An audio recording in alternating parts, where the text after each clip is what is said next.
各位朋友，大家好，欢迎来到韭菜不香。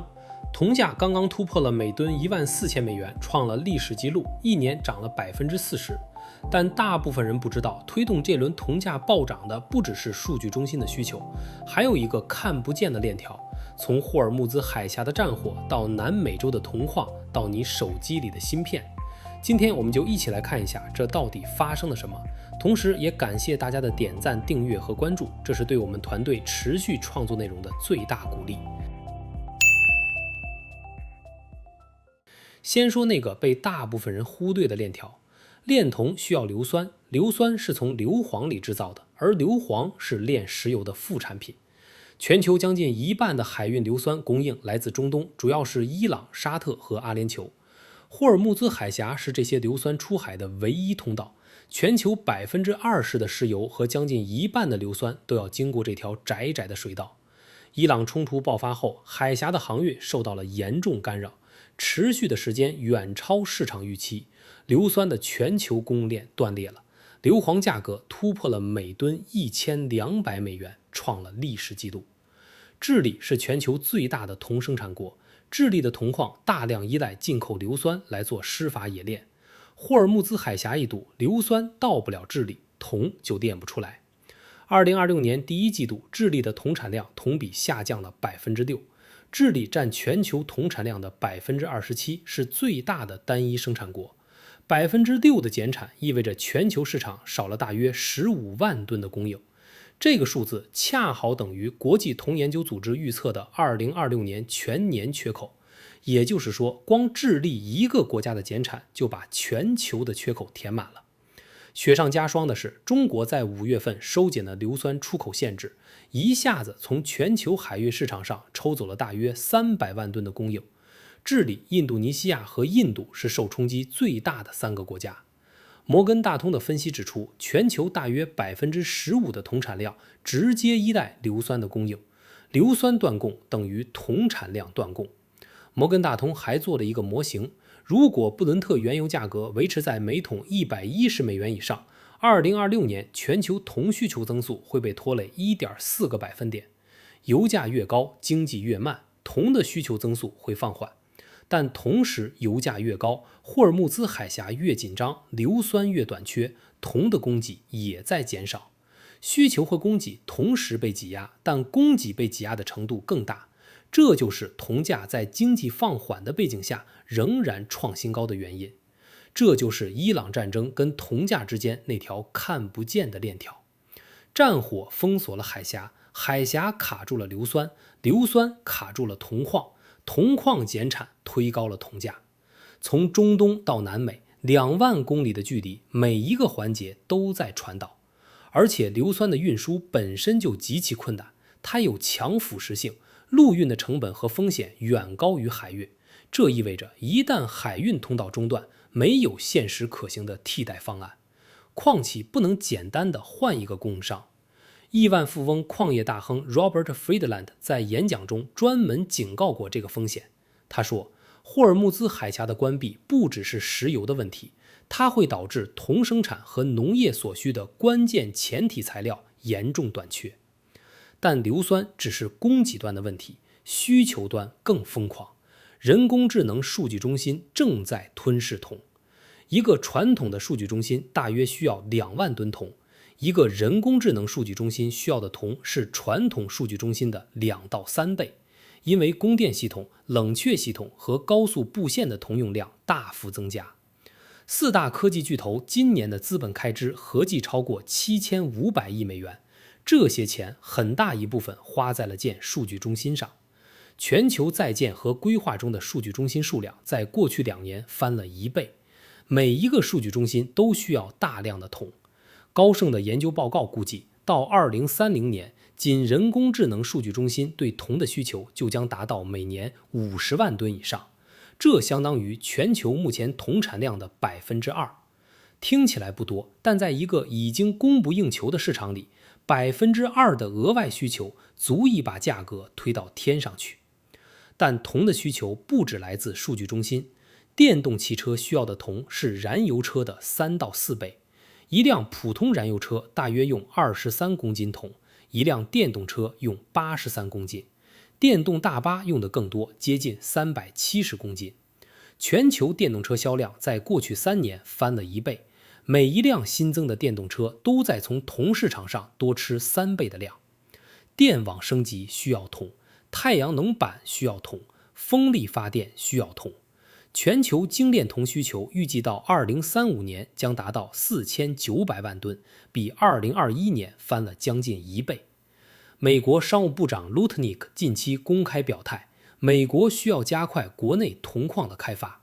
他说，电网升级和数据中心建设不能依赖进口铜，这是一个战略安全问题。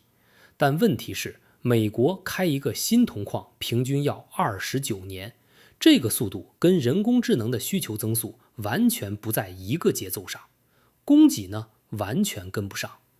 开发一个新铜矿在美国平均需要29年，智利有13个新项目在规划中，总投资148亿美元，但大部分要到2028年到2029年才能投产。印度尼西亚的 Grasberg 铜矿，全球第2大铜矿，去年因为山体滑坡，只能以 65% 的产能运行，全面恢复要等到2028年。铜矿石的品位也在下降，矿企要挖更多的石头才能提炼出同样数量的铜，生产成本不断上升。Sprott 资产管理公司的 Jacob White 说得很直接，铜矿行业在伊朗危机之前就已经在跟品位下降做斗争了。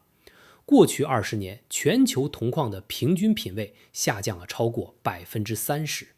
你需要挖更深的地方，处理更多的废石，消耗更多的水和能源，铜变得越来越难挖了。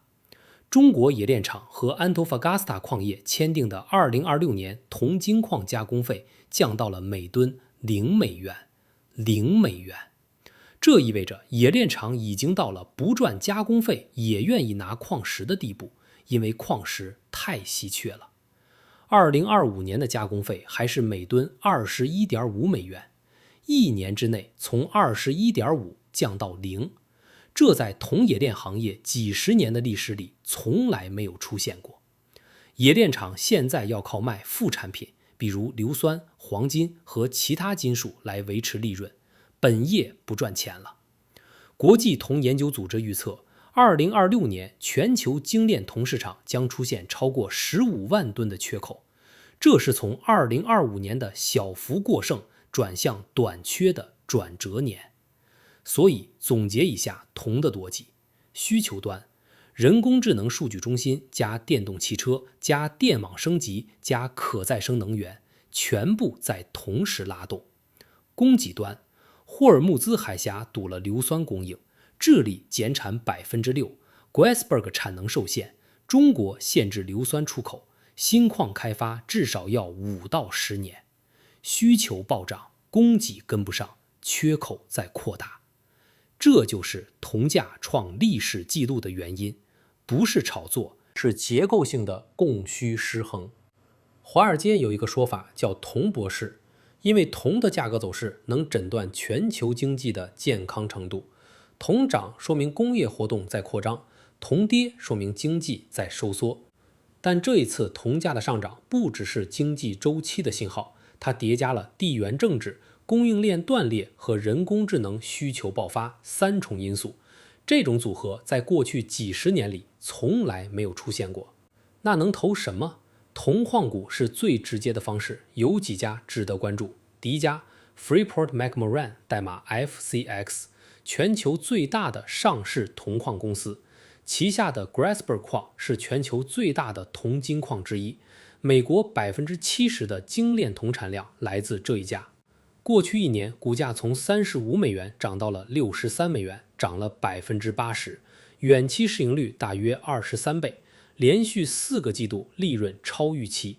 它的进出技术改进计划到2030年可以增加3亿6千万磅的年产量，是机构投资者押注铜的首选标的。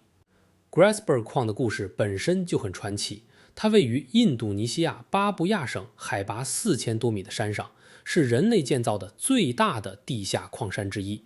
2024年9月，一场山体滑坡迫使矿山减产，全面恢复要等到2027年底，但这个减产反而推高了铜价，让 Freeport 的其他矿山赚了更多的钱。第二家 Southern Copper 代码 SCCO， 全球成本最低的铜矿企业之一，经营利润率 52.4%， 在所有大型铜矿公司里排第一，在墨西哥和秘鲁运营，拥有全球最大的铜矿储量，过去1年涨了 132%。正在推进的几个扩产项目，到2029年可以增加15万6千吨的年产量。缺点是估值偏贵，但在铜价持续上涨的环境下，低成本就是最大的护城河。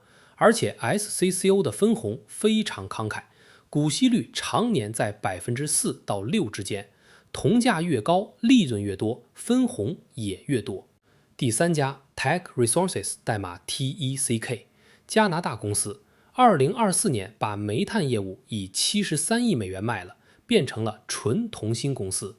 在智利的 Quebrada Blanca 2期项目是它的增长引擎，目标到2030年铜年产量达到80万吨。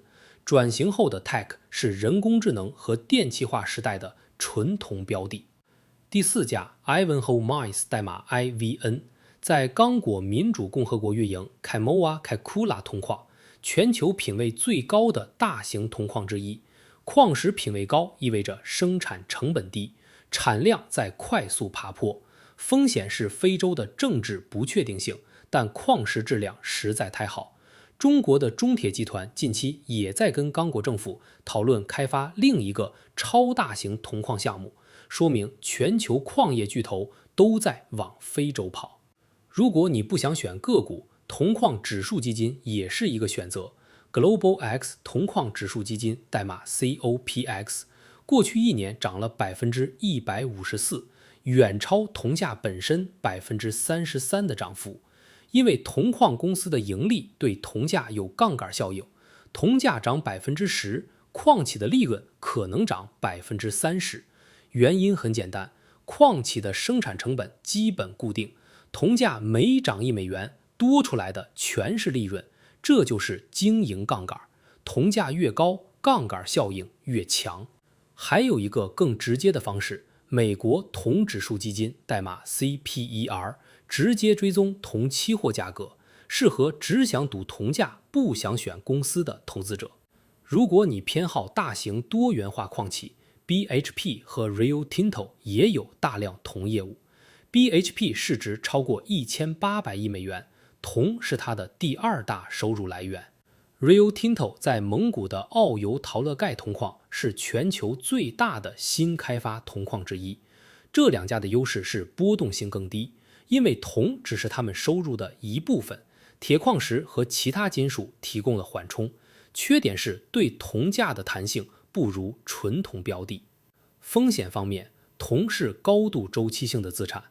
摩根大通警告说，如果布伦特原油持续在每桶110美元以上，全球铜需求增速可能被拖累 1.4个百分点。如果经济衰退，铜价历史上平均会从峰值下跌 25%。 铜价创新高的时候冲进去，万一踩到周期下行的起点，亏损可能很大。另外，特朗普政府在4月修改了铜制品的关税政策，降低了部分含铜量较低的衍生品的税率，但对纯铜的关税仍然在讨论中。如果对精炼铜加征 10%到 15% 的关税，会扭曲美国和国际市场之间的价格差，让铜的贸易流向变得更加复杂。但从结构性角度看，铜可能是人工智能时代最被低估的大宗商品。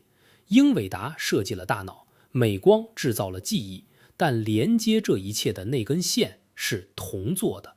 没有铜，数据中心就是一堆安静的废铁。高盛近期发了一份研究报告，标题用了一个很有冲击力的说法：铜是新时代的石油。20世纪的工业文明建立在石油之上，21世纪的人工智能文明可能建立在铜之上。区别是石油可以被替代，铜几乎不可能。